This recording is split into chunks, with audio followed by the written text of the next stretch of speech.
Hey, it's Joshua Vergara from Android Authority. What's going on, everybody? And today we're comparing two phones that, for the most part, are exactly the same. This is the Sony Xperia Z versus the Sony Xperia ZL. Obviously, we're going to start with the look and feel. The Xperia Z brought a design we don't see too often these days, a very blocky, rectangular design with rigid corners. This rather unique look has brought the Z quite a bit of design praise, and for good reason. It really is a quite sleek, glass-encased phone.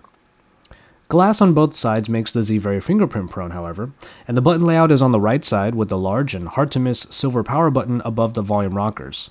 All ports are then covered by pieces of plastic to help one of the Z's main draws, its water and dust resistance.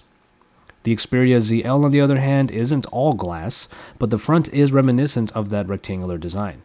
There is, however, a really cool LED light that isn't just a circular pulse found at the bottom. Instead, it is like a line that is very Sony-like in spirit. The back, though, is made of a textured plastic that does help lower the slippage.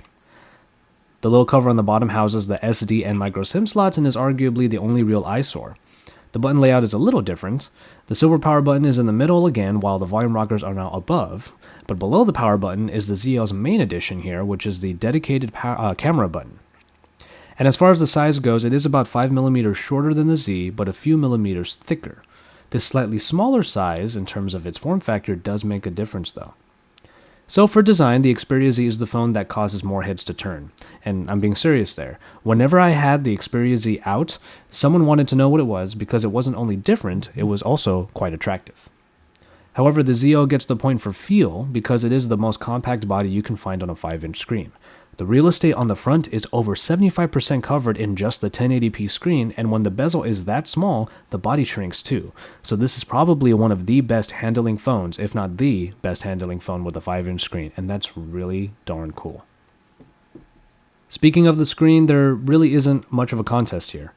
Both the Z and the ZL have a 5-inch 1080p screen capable of 441 pixels per inch. They are very sharp displays that benefit from the Bravia engine, especially when you just look at them dead on.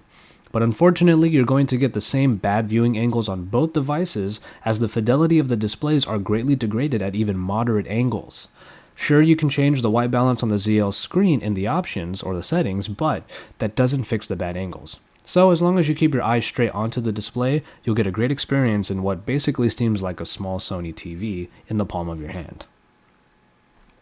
Hardware and performance turns this into a story of what exactly do you want. Performance-wise, you get the same package in either device.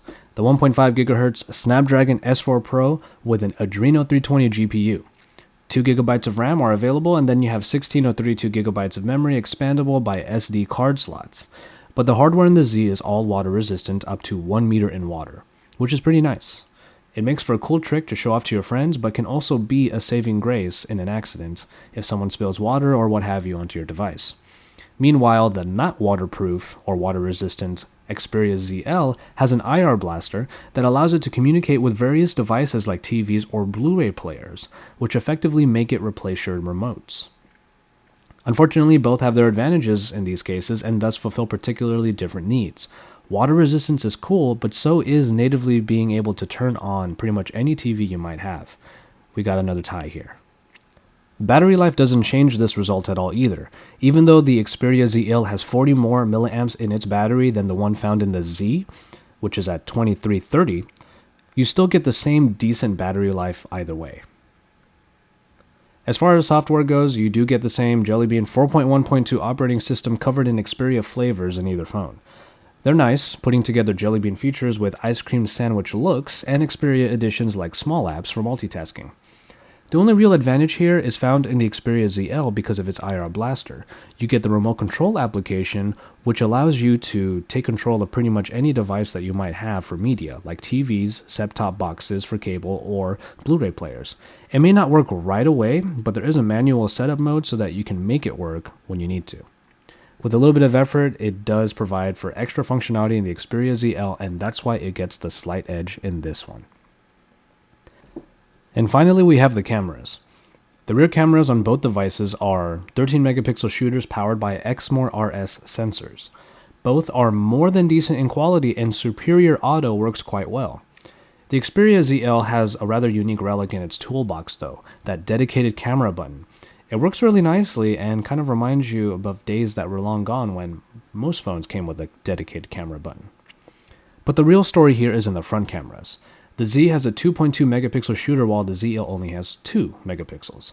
However, it's the placement of the Xperia ZL's front-facing camera in the lower right corner that is quite deliberate. Apparently, Sony found that users look lower into the screen than top-located cameras can really capture, so lowering its position makes things look much more natural during a video call. While it might be a nice gimmick, I personally don't know anyone that truly cares if their callers are looking right into their eyes. So ultimately, it comes down to whether or not you really want that dedicated camera button at the sacrifice of water resistance. The performance when it comes down to it is the same on both, so you can take your pick between these two. So in the end, was it really any surprise that both of these phones are so neck and neck?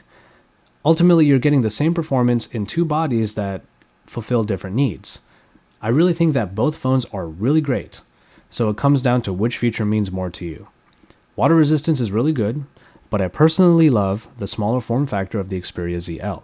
Those few millimeters do make a difference, and thus I prefer to have the most compact 5-inch phone available right now.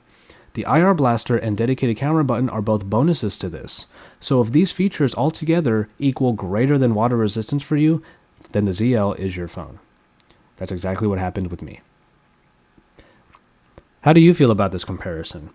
Let us know in the comments below or at androidauthority.com. And remember that we're always putting up great content for you on this YouTube channel, so don't forget to subscribe, for we are your source for all things Android.